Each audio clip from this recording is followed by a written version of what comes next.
देखो, आप हालेलुया का नारा घर में जाके नहीं लगा सकते। अगर कितनी जोर से घर जाकर लगा सकते हो। साउंड प्रूफ दीवार करनी पड़ेगी, नहीं तो पड़ोसी नाराज हो जाएंगे, कंप्लेंट कर देंगे। किराए का मकान होगा तो खाली करना पड़ेगा। तो संडे अगर आपका चर्च छोटा है तो वहां भी नहीं लगा सकते। लेकिन अब जो शोभा यात्रा के दिन आ रहे हैं, मौका है आपके पास। हालेलुया। क्रिसमस पे मौका है, ये मौका है। आपको पता है, एक आदमी मेरे से पूछ रहा था, आप जीप पे खड़े होके आप क्यों नारे लगाते हो? आप तो वीआईपी, आप बैठा करो। मगर तुझे क्या पता? मैंने कहा वीआईपी नहीं हूं मैं इस समय, मैं परमेश्वर का जन हूं। मैं अपनी सेवकाई के लिए बंधन तोड़वा रहा हूं। आमीन। समझ रहे ना? हमारे ऊपर किसी प्रकार का बंधन आने न पाए। यीशु मसीह की सुरक्षा है, वो हमारे ऊपर परमेश्वर का हाथ खुला हुआ है यीशु मसीह के नाम में। आमीन। बोलो आमीन। अगले साल के लिए ब्लेसिंग लेना होता है, नारा लगाना। योशू ने अपने लिए हर साल के लिए, मैं कह रहा हूँ, उसने आशीष को लिया। बैठ जा भगत, बैठ जा, तेरा नाम भगत है। हाँ, तू ही है सच्चा भगत। आइए सब अपने बीज अपने हाथों में उठाओ। और इसी समय पवित्र आत्मा जी, मैं प्रार्थना करता हूँ मेरे पिता परमेश्वर, जो ऑनलाइन ब्रांचें अपने हाथ में बीज पकड़ रही हैं, आशीष मिलेगी उन्हें। जो मुझे ऑनलाइन घर में बैठ के सुन रहे हैं, इसी समय फिर कर रहा हूँ, जब आप आईसीआई बैंक में, एक्सिस में जब आप बीज बो रहे हैं, आपका बीज आज से 30 गुना नहीं, 60 गुना नहीं, 100 गुना फलवंत होगा। आपके बच्चे 100 गुना फलवंत होंगे। मिराइकल होंगे आज से आपके साथ। क्या आप चाहते हैं आपके साथ मिराइकल हो? आप आशीष में बदले जाएं आज। पवित्र आत्मा, जो लोग इस समय बैंक में बीज बो रहे हैं, 3 दिन लगातार बीज बोना। प्रभु के आत्मा ने मुझे कहा कि जो 3 दिन लगातार बीज बो रहे हैं, गवर्नमेंट जॉब के साथ आएंगे वो। मर्जी आपकी, जिसको बिजनेस खुलवाना है वो 3 दिन लगातार बीज बोए। ये भविष्यवाणी आपके लिए चर्च यीशु मसीह के नाम में। पवित्र आत्मा जी, मैं प्रार्थना करता हूँ आज से इनका दान, इनका बीज मेरे पिता 100 गुना फलवंत और नुकसान होने बंद हो जाए आज से। ये गुड न्यूज के साथ आए यीशु मसीह के नाम में। प्रभु इनके जीवन में चमत्कार हो यीशु मसीह के नाम में। आज का वचन सुने, इनको आशीष मिले यीशु मसीह के। बोलो आमीन। इस समय सुनना ध्यान से। आज का वचन आपकी जिंदगियों में 100 गुना बरकत लेकर आएगा, आपके जीवन में आशीष को लेकर आएगा। पवित्र आत्मा आपके जीवन में चमत्कार करेगा। बोलो हालेलुया। आप बीज बोने में तैयार हो जाओ। कितने लोग तैयार हैं बीज बोने के लिए? याद रखना, जो 3 दिन लगातार बीज बोएगा वो दिसंबर से पहले नई गाड़ी में आएगा। याद रखना। आमीन। आपका बीज बेस्ट बीज होना चाहिए। आपका बेस्ट बीज होगा। आप ये कहेंगे, ये भविष्यवाणी उन लोगों के लिए जिनके नाम मैं से देख रहा हूं, लेकिन मैं कहूंगा नहीं आज। आप सब नई गाड़ी के साथ आएंगे। आमीन। आपके घर में 4 व्हीलर 2 व्हीलर आप देखेंगे। आपके पास पैसा नहीं था, कहां से आगे? जाओ विश्वास से ले लेना, किस्त अगले साल भरेगा, परमेश्वर भरेगा आपकी। आमीन। विश्वास करो, विश्वास करो। शोभा यात्रा आपके लिए नई गाड़ी के साथ आनी चाहिए। आमीन। क्या विश्वास कर रहे हैं आप? नए फ्लैट के साथ, नए घर के साथ। आमीन। आइए हम सब वचन की सेवकाई में जाएंगे। अपनी अपनी बाइबल खोलने। शाबाश, जल्दी जल्दी। प्रभु का आत्मा आपसे बात कर रहा है। कितने लोग प्यार करते हैं परमेश्वर से? वो लोग हाथ उठाएं और इसी समय वचन को खोलें। प्रभु आपके जीवन में काम करे। और कैमरेमैन जो कैमरे पर बैठे और खड़े हैं, वो अपना दिमाग सही रखें। परमेश्वर आशीष दे यीशु मसीह के नाम में, और आशीर्वाद में बदलें। आपके घर में आशीर्वाद आए यीशु के नाम में। क्या आप तैयार हैं चर्च आशीष लेने के लिए? अरे हाँ के ना? अरे जोर से काहे नहीं बोलते? जोर से बोलो, अरे हाँ के ना?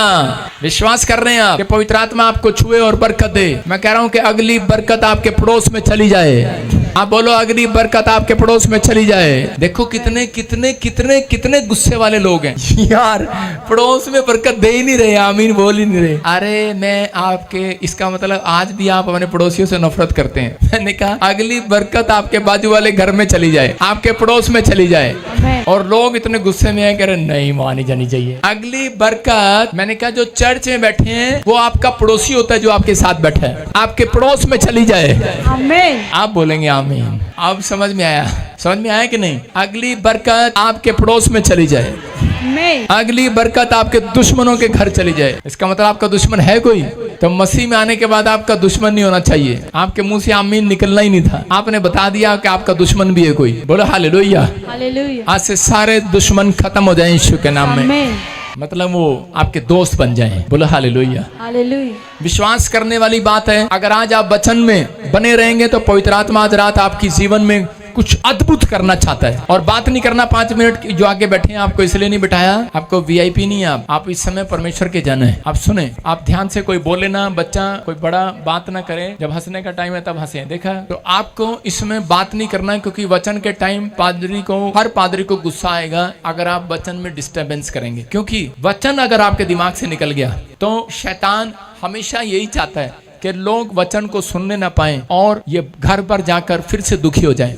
समझ गए? जितने आप चाहते हैं तो परमेश्वर आपके जीवन में चमत्कार कर रहा है, आपको आशीष दे रहा है यीशु मसीह के नाम में। आमीन। मैं यहाँ पर किसी ऐसे रोमा को देख रहा हूँ। रोमा, कोई जानता है रोमा को?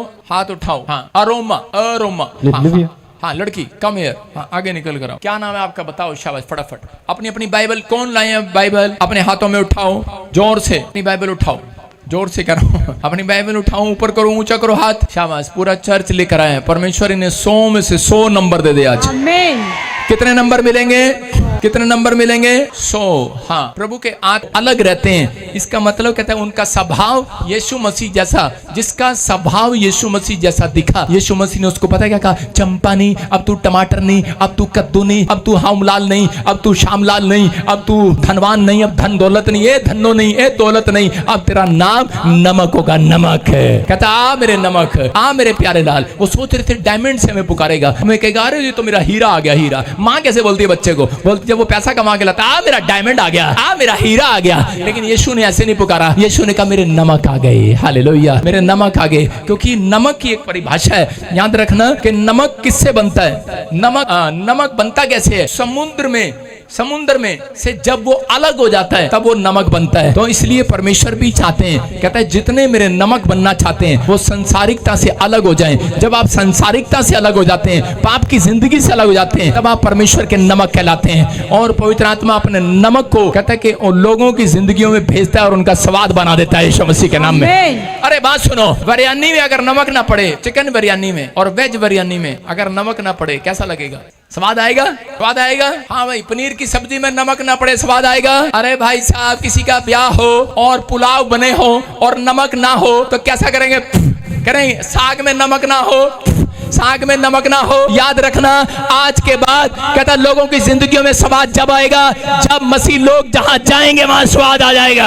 आमीन। तुम लोग जहां जाओगे स्वाद आ जाएगा। अगर उसको नौकरी में स्वाद नहीं आ रहा, उसको करा कि जीवन जीने में स्वाद नहीं आ रहा, जहां तुम जाओगे आज से स्वाद आएगा लोगों को। आमीन। बोलो हालेलुया। हालेलुया। अपने पति को बोलना, आज घर जाके बोलना मेरे बिना साग खा के देख।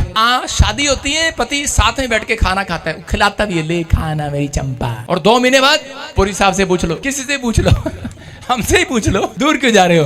दूर से खाते हैं, खा लेना, चम्मच पड़ा है। कैसे खाते हैं? इंसान को आदत पड़ी हुई है। कहता लेकिन आज अपनी पत्नी को बता देना, पति को बता देना जाकर, जो आपसे रूठा हुआ है, जो आज सास आपसे रूठी हुई है, साग खा रही है, उसको बोल मेरे बिना नहीं खा सकती, कहेगी चलना परे हो ना, खा लूंगी। उसको बोल अरे खा तो लेगी लेकिन स्वाद नहीं आएगा आज रात। कहता है कि याद रखना, कहता जब आप इकट्ठे बैठकर खाएंगे अपने परिवार में, याद रखना स्वाद आएगा। चर्च जब इकट्ठे बैठकर प्रार्थना करेंगे स्वाद आएगा। इसलिए यीशु मसीह चाहते हैं जहां 2 या 3 जन इकट्ठे बैठकर प्रार्थना करेंगे, कहता हूं उनकी जिंदगियों में एक नया टेस्ट आएगा, नई गवाही आएगी यीशु के नाम में। इसका मतलब नमक अच्छा है। अपने पड़ोसी को बोलो नमक अच्छा है। तेरा बच्चा अच्छा नहीं है लेकिन नमक अच्छा है। कोई अपने बच्चे की तारीफ ना करे, कोई अपने पति की तारीफ ना करे, कहता जो तारीफ करे वो नमक की तारीफ करे, कहता है नमक अच्छा है। सारे बोलो हालेलुया।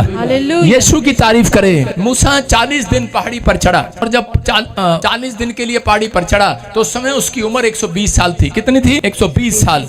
मैं कह रहा हूं, और लेकिन आज और जब वो नीचे उतरा उसका चेहरा चमक रहा था, शाइन मार रहा था। और आजकल के विश्वासी जब पहाड़ पर चढ़ते हैं, और गलती से पहले तो पहाड़ पे चढ़ा ही नहीं जाएगा, घोड़े लेते हैं भाई साहब, शिमला जाते हैं घूमने, घोड़े लेते हैं। घोड़े वाले कहते हैं इधर से नहीं चढ़ा जा रहा भाई साहब, दीवार पे बैठा, दीवार से चढ़ेंगे, घोड़े पर चढ़ेंगे, घोड़े पे फिर उतरा नहीं जाएगा इनसे, खा खा कितने मोटे हो गए। इसलिए आज वेट लूज वाली मीटिंग रखी है। अरे बोलो हालेलुया। कह रहे हैं कि नमक अच्छा है लेकिन ये स्वाद जब आएगा आपकी जिंदगियों में जब यीशु आपके पास होगा, जब यीशु का चाल चलन आपके अंदर होगा, जब यीशु का स्वभाव आपके अंदर होगा। मैं कह रहा हूं कि केवल नमक बने रहना नहीं, नमक की परिभाषा जाननी है कि नमक जो है, कह रहा है जिसके ऊपर पड़ जाए उसको चंगा कर देता है यीशु मसीह के नाम में, उसको स्वाद बना देता है। मछली जो होती है, कह रहा है कि वो बांस मारती है समुद्र से निकालने के बाद, अगर ज्यादा दिन उसको रखो बाहर तो वो बांस मारेगी, लेकिन उसको बांस से बचाने के लिए, खराब होने से लिए, कहता उसके ऊपर नमक लपेट दो, वो मछली काफी दिन बची रहेगी, उसे बना सकते हैं आप। याद रखना, कहता वो नमक तुम हो। कहता आज के बाद जिसके ऊपर लिपट जाओगे उसे चंगा करके छोड़ोगे यीशु मसीह के नाम में, जिसको सुसमाचार सुनाओगे आजाद करा दोगे। आज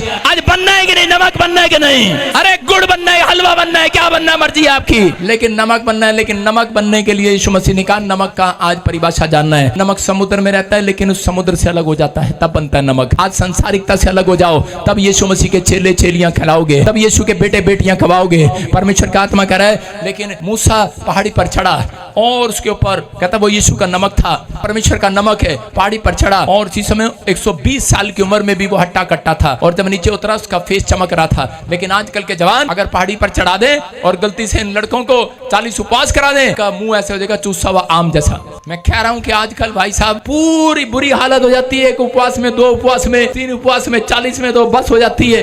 लेकिन परमेश्वर चाहते हैं, कहता है कि आज अपने अंदर इस बात को पैदा करना है। कुलुसियों 4:6 में देखते हैं आज प्रभु की अनॉइंटिंग चेलों पर, विश्वासियों पर कब आएगी? जब संसार से अलग हो जाएंगे। पौलुस पतरस अपने घर पर, बिजनेस में कह रहे हैं कि जब वो अब संसारिकता से अलग हो गए तब उस समय परमेश्वर ने उनको चुना और उनके जीवन में काम करना स्टार्ट किया। कह रहा है कि आज वो अनॉइंटिंग जब आएगी, जब बड़ी बरकत आएगी, जब आप परमेश्वर के कामों के लिए संसारिकता से अलग हो जाएंगे। याद रखना, जब आप संसारिकता के जुए में जुते रहेंगे तो परमेश्वर काम नहीं करेगा। लिखा तुम्हारा वचन सदा अनुग्रह सहित, कैसे?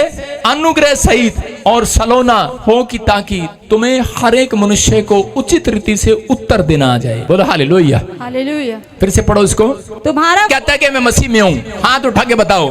जो मुंह पे कपड़ा भी रखे हैं वो भी बताओ। कह रहे कि कौन कौन मसीह में है? मसीह में हो? आपको सही उत्तर देना आ गया कि नहीं? कहता है यहाँ पर परमेश्वर का जन बोलता है, कह रहे कि तुम्हें मसीह में आने का मतलब ये है कि तुम्हें बोलना आ जाए, बैठना आ जाए, उचित रीति से उत्तर देना आ जाए, मीठा बोलना आ जाए, लोगों से कड़वा होकर बात ना करें। लेकिन लोग कहता है कि दूसरों को खुश करने में लगे हुए आजकल, दूसरों को खुश करने में। कहता है मसीहत वो है, कहता है कि जब आप करें आपको बोलना आ जाए, आपको बातचीत करना आ जाए, आपका स्वभाव बदल जाए। फिलिपियों 2:5 में लिखा जैसा मेरा स्वभाव है वैसा तुम्हारा स्वभाव हो जाए। फिलिपियों 2:5 में लिखा कह रहा जैसा मेरा स्वभाव है, बोलो जैसा यीशु का स्वभाव है वैसे मेरा हो जाए, वैसे मेरा हो जाए। लिखा वहां पर जैसा यीशु का स्वभाव था वैसा तुम्हारा हो जाए लिखा। लेकिन आजकल का स्वभाव क्या है? लोगों को खुश करने में लगे हुए हैं। एक बार पति दाल में कंकर आ गई और उसी समय पति का स्वभाव देखो, आप कह रहा पत्थर जैसी आंख ले रही, दिखता नहीं, दाल में पत्थर डाल दिया। और पत्नी का स्वभाव देखो, पत्नी कह रही हाथी जैसे दांत ले रहा, खा लेना का स्वभाव है भाई साहब। आगे से जवाब उचित उत्तर देते हैं, उचित। लोगों को खुश करने में लगे हुए आजकल लोग। एक आदमी जहाज में जा रहा था और उसको उल्टी आ गई, और जब उसको उल्टी आई तो उसने एक सुंदर सी एयर होस्टेस को बुलाया और उसने कहा मैडम मेरे को लिफाफा मिलेगा, उल्टी आ रही है। और उसने उससे उल्टी के लिए लिफाफा दिया, उसने कहा इसमें कर लेना। और जब वो वापस आई तो देखा क्या पूरा प्लेन उल्टियां कर रहा है, पूरे सवारियां लोग उल्टी कर रही हैं, बा बा। उसने कहा भाई साहब ये क्या, मैंने तो एक लिफाफा आपके लिए दिया था, ये सारे उल्टी कैसे कर रहे हैं? कहता जी जब मैंने उल्टी करनी स्टार्ट करी उसी समय कहता है मैंने देखा चारों तरफ सारी पब्लिक ने ना कैसे कर लिया, मैंने लगता है इनको बुरा लग रहा है। कहता मैंने वो उल्टी वाला लिफाफा वापिस पी लिया। कहता मैंने वापिस पी लिया, और जब मैंने वापिस पिया कहता ये सारे उल्टियां करने लगे। आपकी समझ में आएगी नहीं? कहता है उसने उस गंद को वापिस पी लिया उन लोगों को खुश करने के लिए। देख कैसे कैमरामैन कैसे कर रही है, उल्टी आ रही है, बाहर जा। आप समझ रहे कि नहीं? आज लोग जो हैं दूसरों को खुश करने में लगे हुए हैं। मैं कह रहा हूं कि आज यीशु मसीह कह रहे हैं कि बिना मिठास के कोई एक दूसरे को खुश नहीं कर सकता। डरे हुए हैं लोगों से, लोग नाराज हो गए, ओ यार हम यीशु का नाम नहीं बताएंगे, लोग क्या कहेंगे। बाइबल पढ़ते हैं, प्लेन में बैठ के चुपचाप पढ़ते हैं। ऐसे औरतें देखी मैंने दो, एक क्रिश्चियन देखा मैंने, और वो औरत थी पंजाब की, और उसने क्या किया ऐसे पल्लू कर लिया। मैंने बाजू में बैठा, उसको यार कमाल हो गया, उसको यही नहीं पता कि मैं प्रॉफिट हूँ, उसको पता ही नहीं। और उसने ऐसे करके, क्योंकि औरत थी ना, उसने देखा ही नहीं कौन आगे बैठा है सीट पे, बस उसने ऐसे बैठा, चुन्नी ली और ऐसे चुन्नी करके ऐसे कर ली, बाइबल पढ़ रही चुपचाप ऐसे करके कि किसी को पता ही ना लगे, किसी को पता ही नहीं लगे हम कौन है, ऐसे करके बाइबल पढ़ रही है। और मैंने उसकी चुन्नी उठाई, मैंने कहा बहन जी थोड़ी सी मेरे को ही पढ़ा दो। पादरी जिंदा। सुन रहे आज लोग शर्माते हैं। मैंने कहा ये तो अपने ही है, पहचानते होंगे यार, है ना? तो आज लोग छुपाते हैं, उचित रीति से उत्तर देना नहीं आता, लोगों को बताना नहीं आता, शर्माते हैं। लोग क्या कहेंगे, उल्टी आ गई तो भी शर्मा रहे हैं। कह रहा यार लोग उल्टी देखें क्या कहेंगे। अरे भाई साहब मजबूरी है, कर देना बाबा का। अरे भाई मजबूरी है तब भी तो बताओगे यीशु ही परमेश्वर है।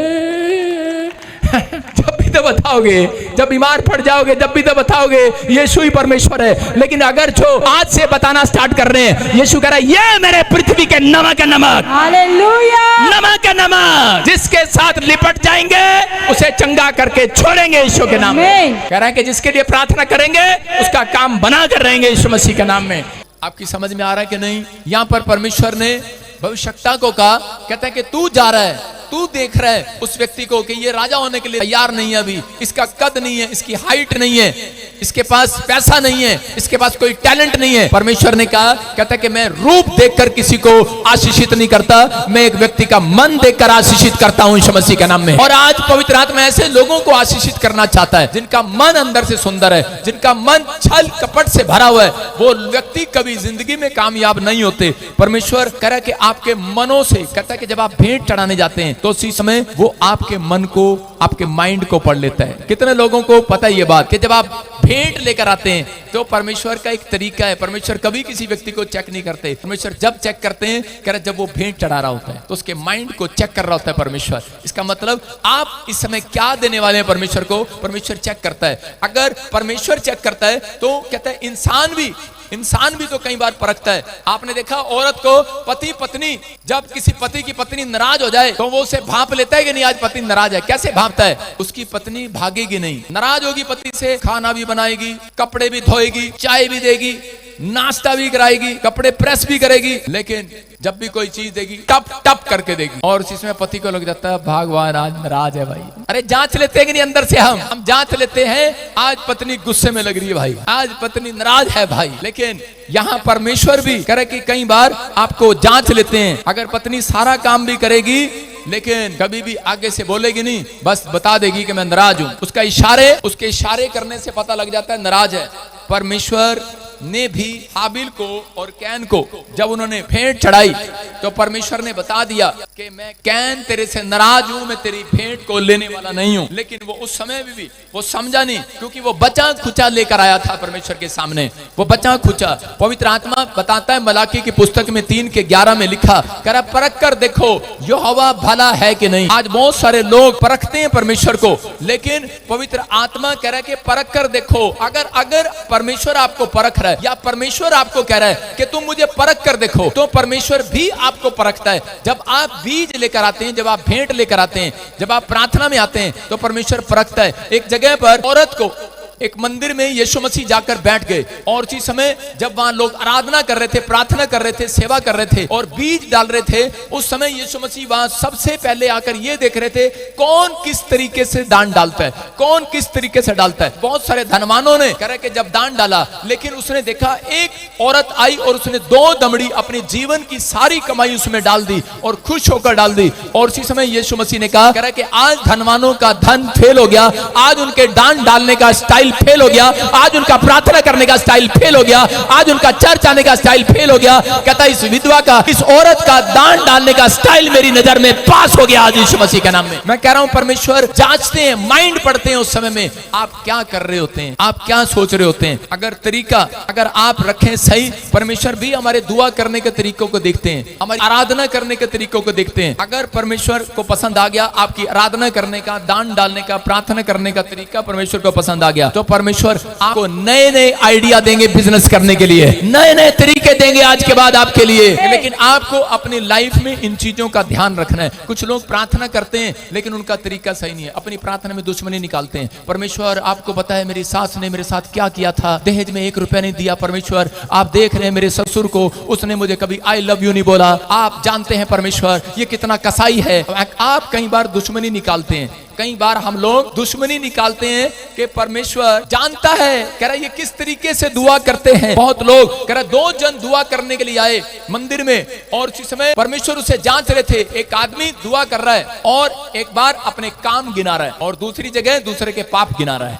एक बार काम गिना रहा है। परमेश्वर आपको पता है कि मैं दिन में 1 बार उपवास करता हूं, दिन में 4 बार प्रार्थना करता हूँ, मैं दिन में 3 बार बाइबल पढ़ता हूँ। परमेश्वर को गिना रहा है और कह रहा है जो मेरे बाजू में खड़ा है ये चुंगी लेने वाला है, ये पापी है। परमेश्वर ऐसी प्रार्थनाओं को कभी स्वीकार नहीं करते। आजकल बहुत सारे लोग जो है प्रार्थनाएं करते हैं लेकिन निराश होकर आ जाते हैं क्योंकि उनका तरीका सही नहीं है। जब आप अपने घर में प्रार्थना करते हैं, एक चोर और डाकू थे और उसी समय वो कह रहे थे क्या कह रहा था, एक व्यक्ति क्रूस पर खड़ा और वो कह रहा था परमेश्वर अगर तू भगवान है यीशु मसीह तो मुझे भी यहाँ से उतार के दिखा और तू भी खुद भी उतर के दिखा। और दूसरा क्या कह रहा था, प्रभु मैंने बहुत सारे पाप किए हैं, मैं जानता हूँ आप परमेश्वर हैं, आप जब भी स्वर्ग जाएं मेरे ऊपर दया करना। यीशु मसीह ने कहा तेरे ऊपर तेरी प्रार्थना का तरीका सही है, आज ही रात कह रहा तू मेरे साथ स्वर्ग लोक में होगा यीशु मसीह के नाम में। सालों साल हो गए प्रार्थना करते, बच्चा नहीं है, सालों साल हो गए बिजनेस बढ़ नहीं रहा, सालों साल हो गए कह रहा कि फैक्ट्री खोलना चाहते हैं लेकिन एक छोटी सी पापड़ की दुकान भी नहीं खुल रही है, एक रेडी भी नहीं लगा पा रहे हैं। परमेश्वर का आत्मा कह रहा है कि आपका तरीका सही होना चाहिए।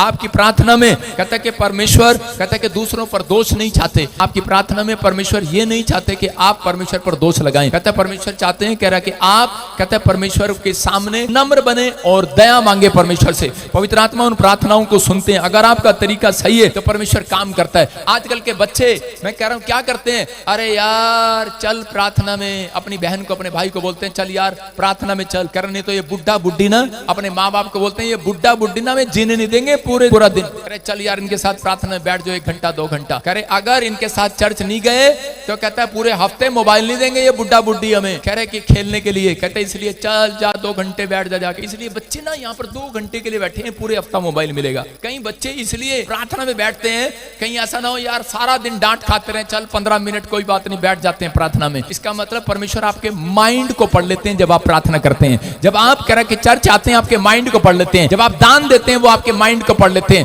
कह रहे कि जिस प्रार्थना में कह रहे कि जबरदस्ती बिठाया गया है, जबरदस्ती चर्च लाया गया है तो आशीष नहीं है, याद रखना। जबरदस्ती दान दिया गया है आशीष नहीं है। कहता है जिसने कुड़ कुड़ कर नहीं खुश होकर आया है, खुश होकर दिया है। दाऊद बोलता है मैं तो आनंद के साथ आऊंगा पर चर्च के अंदर। कह रहा परमेश्वर तेरे भवन में आनंद के साथ आऊंगा। कह रहा कि इसलिए परमेश्वर चाहते हैं, कह रहा कि उस व्यक्ति को परमेश्वर ने चुना। दाऊद को क्यों राजा होने के लिए चुना? क्योंकि उसके अंदर परमेश्वर के घर आने के लिए आनंद था। पवित्र आत्मा ऐसे व्यक्ति को, कोई बड़ा आदमी आज रात चुनना चाहते हैं जो अपनी मर्जी से आना चाहता है, आनंद के साथ आना चाहता है। जबरदस्ती नहीं आया चर्च के अंदर। मैं कह रहा हूं जबरदस्ती दान नहीं दे रहा कि हाथ उठाओ, पादरी लोग बोलते हैं हाथ उठाओ, कौन कृषि से बीज बोएगा, हाथ उठाओ और उठा लेना, सारे उठा रहे तू भी उठा लेना। और पति करेगा ऐसे उठेगा हाथ, अपने आप नीचे चला जाएगा और हाथ ऊपर उठ जाएगा, धीरे धीरे उठता है। मैं कह रहा हूं इसका मतलब आपकी जनानी ने उठाया है, आप चाहे 10 लाख भी दे दो भाई साहब तब भी 10 करोड़ नहीं आने वाला। लेकिन अगर आपने खुशी से उठाया ऐसे करके, मैं कह रहा हूं परमेश्वर आज रात मैं कह रहा हूं करोड़ों रुपए का मालिक बनाने